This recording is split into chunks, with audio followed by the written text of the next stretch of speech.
everyone, welcome back on my YouTube channel Mathematics with Nitika Datta.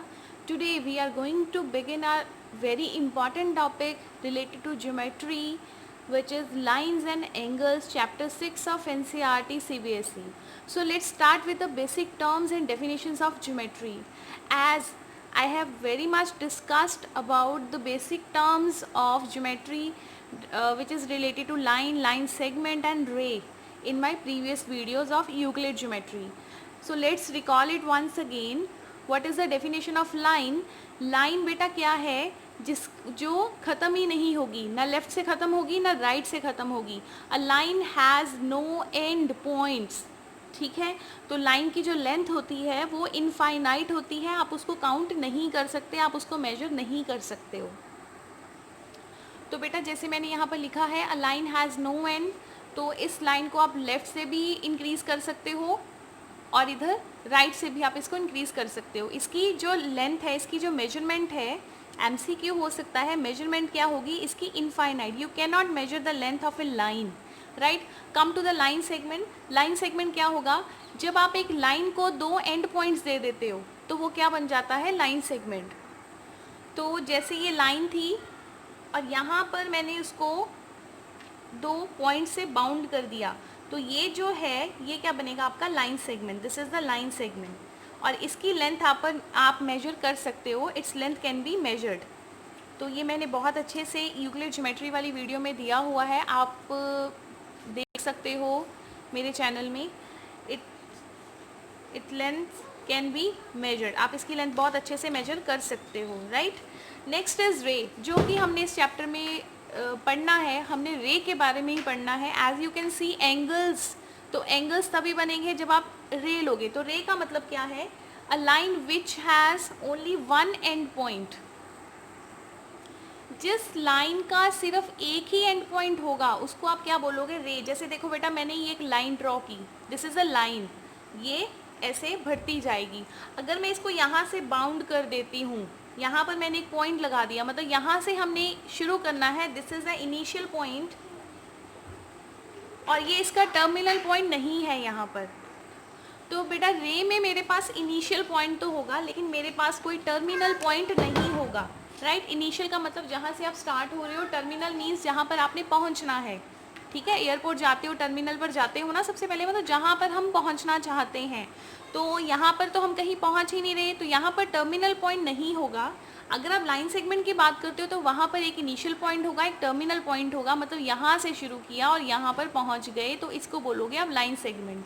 Clear. और line का मतलब ये हो गया कि रे का मतलब ये हो गया कि a line which has only one and point, एक ही पॉइंट होगा और दूसरा जो पॉइंट है वो आपका, आप उसको कितना भी इंक्रीज़ कर सकते हो. तो इस ऐसी लाइंस को हम मतलब ऐसी जो भी फिगर्स होंगी, ऐसी लाइंस ही हम कहेंगे. इनको हमने एक स्पेशल नेम दिया हुआ है, इसको हम कहते हैं रे. Now students, line segment and रे दोनों ही लाइन के पार्ट होते हैं. ये भी आपको एमसीक्यू में आ सकता है. Line segment and ray both are the part of a line. Clear students. तो अब हम आगे चलते हैं, हम डिस्कशन करते हैं अब एंगल्स की. Before proceeding, I just want to ask you one question. Can you measure the measurement of ray? क्या आप रे को मेजर कर सकते हो? नहीं कर सकते हो, बिकॉज हमें पता ही नहीं कि हमने कहाँ पर पहुँचना है, और जब तक हमें कोई टर्मिनल पॉइंट नहीं पता होगा हम किसी भी लाइन या लाइन्स रे की मेजरमेंट नहीं कर सकते.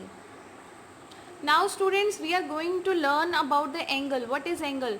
From 5th onwards you have already aware about the angles, line segments, but actually what is the definition of angle? We are going to learn it now, written definition, and the I would say direction of angle.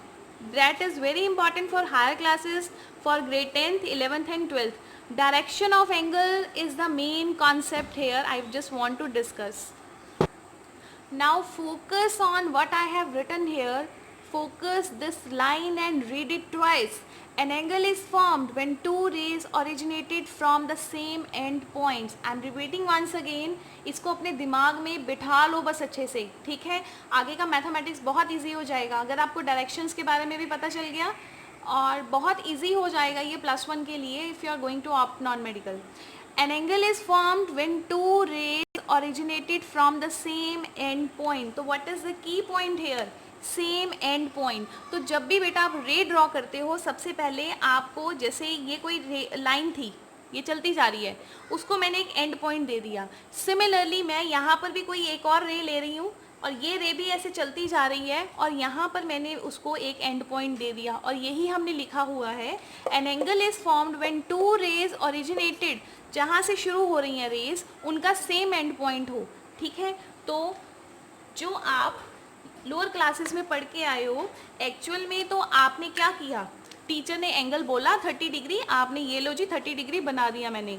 जबकि आपको basic definition clear होनी चाहिए कि एक angle बनता कब है. ठीक है, आप अपने घर में बहुत सारे एंगल्स नोटिस कर सकते हो राइट नाउ. अभी भी अगर आप वॉल्स पे देखोगे 90 के एंगल बने हुए हैं. और वहाँ पर हम बात करें कि रे, हम वहाँ पर रे नहीं लेते. जैसे अगर आप अपनी रूफ पर देखोगे तो वहाँ पर रे नहीं होगी, वहाँ पर एक लाइन सेगमेंट होगा.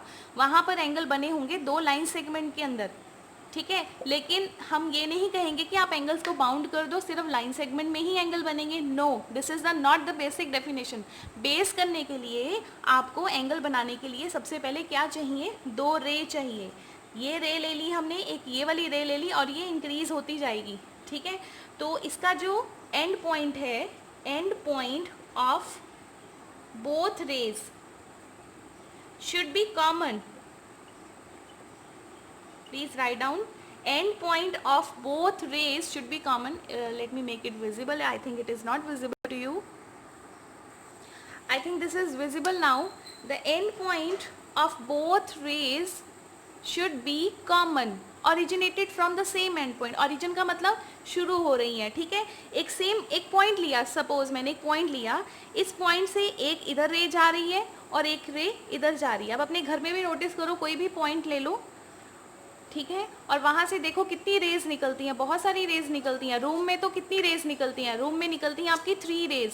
कॉर्नर देखो रूम का, वहाँ पर आपको 3 लाइंस दिखाई देंगी अगर आपने कोई पीओपी और कोई डिज़ाइनिंग नहीं करवाई हुई. सिंपल सीमेंट का जो रूम है उसमें आपको 3 लाइंस दिखाई देंगी. राइट, तो जब भी 2 रेज आपस में मिलती हैं तो वहाँ पर एक स्पेस कवर करती हैं. इस स्पेस को हम बोलते हैं एंगल.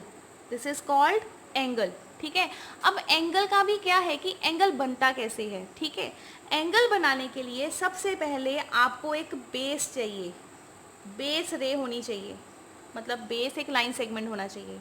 उसके बाद देखो बेटा मैं क्या करने लगी हूँ, मैंने ये मार्कर रखा, एक एंगल मेरा यहाँ पर बना. ठीक है, अब मैंने फिर एक मार्कर यहाँ पर प्लेस कर दिया और एक एंगल मेरा यहाँ पर बन गया, एक ये एंगल बना. अब देखो एंगल बना किस डायरेक्शन में है.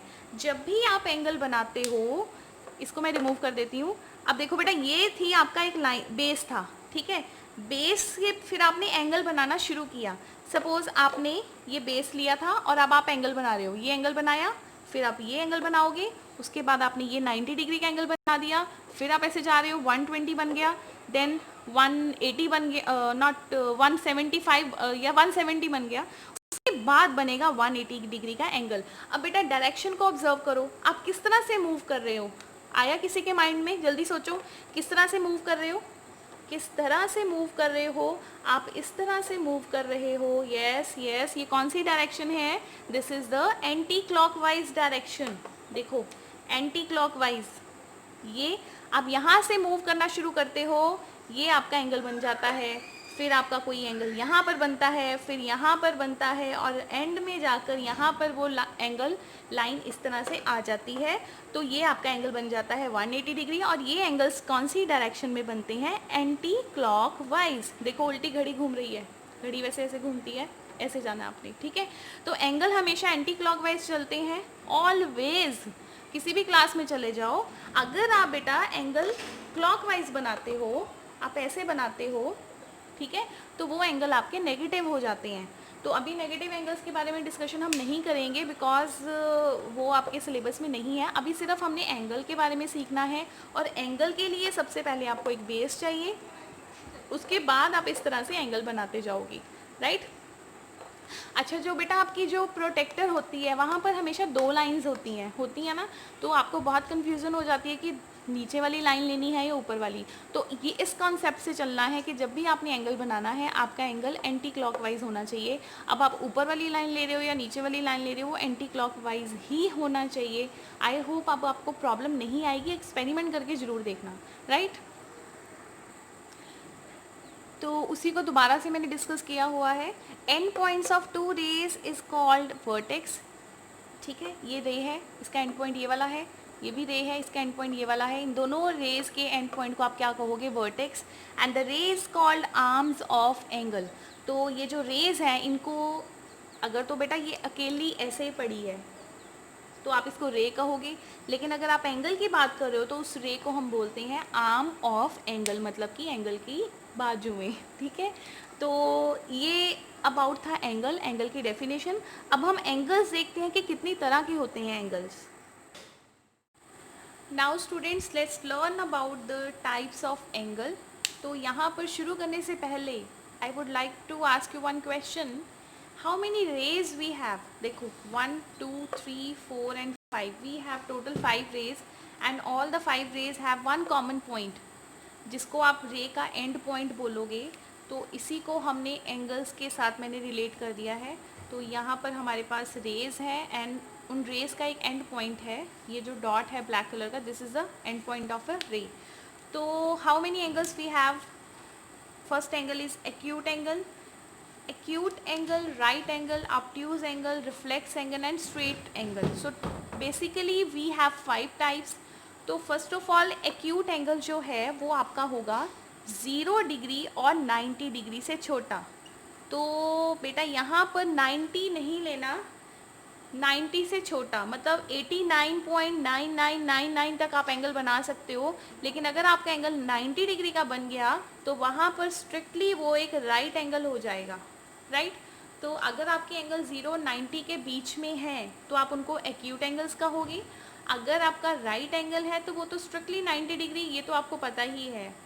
Second is third is obtuse angle. Obtuse angle जो आपका है वो 90 और कहाँ तक होगा आपका? 90 और 180 डिग्री के बीच में। मैं दोबारा देखो इक्वालिटी नहीं डाली कि आपने 90 और 180 को नहीं लेना, आपने 90 और 180 के बीच में रहना है। ठीक है, मतलब ये इसका मतलब क्या है? x 180 से तो छोटा होगा और x 90 से बड़ा होगा। इसको ऐसे लिखते हैं, ये जो मैंने कंबाइन इक्वालिटी डाली है इसको आप ऐसे लिखोगे, x इज़ लेस देन 180। और बोलना भी कैसे है सीख लो, अभी से सीख लो। x is less than 180 greater than 90। तो इसको मैं लिख देती हूँ यहाँ पर। तो मैंने दोनों को ही एक्सप्लेन करके लिख दिया है, x is less than 90 greater than 0, और इसका मतलब क्या है? x is less than 180 greater than 90 degree. Now what is the reflex angle? Reflex से पहले हम स्ट्रेट एंगल करते हैं। स्ट्रेट एंगल क्या होगा कि जो आपका स्ट्रिक्टली 180 डिग्री होगा, स्ट्रिक्टली 180, ठीक है, स्ट्रिक्टली 180, तो ये 180 ही होना चाहिए। Now what is the reflex angle? अब जो रिफ्लेक्स एंगल है वो आपका 360 से कम होगा और 180 से ज़्यादा होगा। ठीक है, x इज़ लेस देन 360, या ऑलरेडी लिखा हुआ है, इसको इसमें कन्वर्ट कर लेना, या मैं लिख देती हूँ, x is less than 360 and x is greater than 180। ठीक है, तो ये आपके पास टोटल कितनी टाइप्स हो गई हैं? Type 1, 2, 3, 4 and 5। तो अगर आपको एक MCQ आ जाता है कि how many types of angles we have, you will say there are 5 types: acute, right, obtuse, reflex and straight angle. अब मैं आपको ड्रॉ करके भी दिखा देती हूँ। तो बेटा एक्यूट एंगल आपका हमेशा इस तरह से ड्रॉ होगा, ऑब्वियस है 90 डिग्री से कम है एंगल, और डायरेक्शन कहाँ पर जाएगी? इस तरह से डायरेक्शन जाएगी और x आपका यहाँ पर होगा, तभी हम एक्यूट एंगल को इस तरह से लिखते हैं, x is less than 90 greater than 0 degree. Next is right angle. तो जब एक ऐसा क्वेश्चन आ जाता है ना जो आपको आता होता है तो आपका कॉन्फिडेंस वहाँ पर डबल हो जाता है। अभी भी डबल हो रहा होगा, अरे ये तो आता है, मुझे डायरेक्शन नहीं पता थी, आता है डायरेक्शन, हो मुझे लग रहा है नहीं पता होगा काफ़ी स्टूडेंट्स को। तो यहाँ पर आप कैसे लिखोगे इसको? x इज़ 90 डिग्री, जो मैंने पीछे लिखा है, अभी आपने कॉपी पर नोट डाउन किया होगा, तो उसी को मैंने रिलेट किया है, x इज़ 90 डिग्री। तो स्टूडेंट्स एब्ट्यूज एंगल आपका हमेशा इस तरह से बनेगा और इसकी डेफिनेशन क्या है, x is less than 180 degree और 90 से ये बड़ा होगा, greater than 90 degree. Next is we have reflex नहीं straight angle.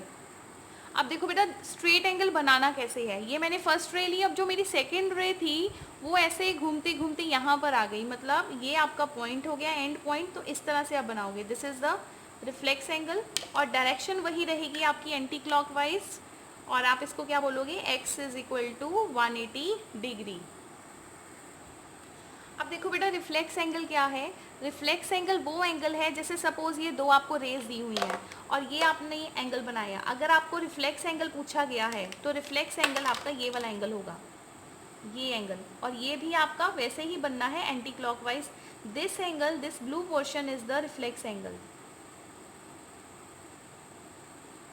This is the reflex angle, ठीक है।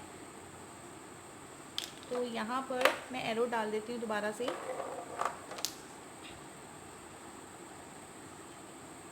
ये आपका रिफ्लेक्स एंगल है